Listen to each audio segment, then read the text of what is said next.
क्या धमकाना चाहते हो भाई?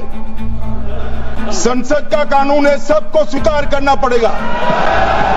वक्फ बिल पास हुआ और देश में दंगे भड़कना शुरू हो गए। 2025 की रामनवमी का रंग एक अलग ही रंग में भीग गया।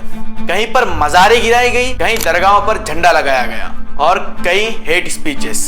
मेरा जो हिंदू सिर्फ मंदिर में घंटा बजाने वाला हिंदू नहीं चाहिए, आतंकियों को, लव जिहादियों को, धर्मांतरण करने वालों को ठोकने वाला हिंदू चाहिए। सवाल ये उठता है कि वक्फ बिल पास होने पर जो दंगे भड़के उसकी वजह हम किसे बनाएंगे।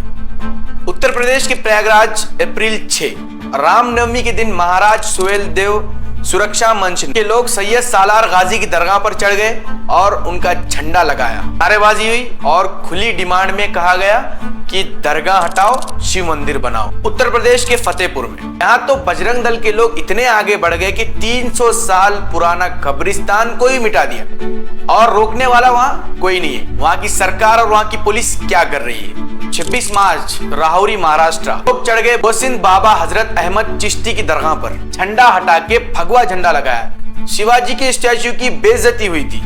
ये कोई रीजन है? उत्तराखंड के हरिद्वार और देहरादून में एक डिस्ट्रिक्ट एडमिनिस्ट्रेशन के बुलडोजर से और दूसरी राधा सेमवाल धोनी के कहने पर कह दिया कि इलीगल है और मजार गायब।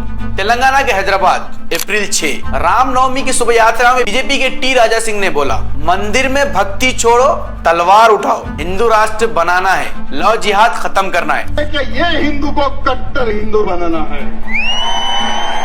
यहाँ सभी को कट्टर हिंदू बनाना है। तभी हम सबका जो संकल्प है ना भारत को हिंदू राष्ट्र बनाने का, तभी हमारा भारत देश अखंड हिंदू राष्ट्र बनेगा। मेरे मित्रों, सोचो अगर यही चीज कोई मुसलमान कहता तो कितने देश में कितने न्यूज चैनल वाले इस मुद्दे को बड़ा बना देते कि उसे जेल में जाना पड़ता। वेस्ट बंगाल के मालदा में क्रिश्चियंस में खुले आम बारे ले जाई गई। ये कोई त्योहार था या फिर पावर शो? क्या रामनवमी का त्योहार का मतलब सिर्फ एक दूसरे धर्म के खिलाफ नफरत बनाना रह गया है? आप सबकी क्या राय है सारे मुद्दों पर? और ऐसे ही मुद्दे जानने के लिए हमें सब्सक्राइब कर लें।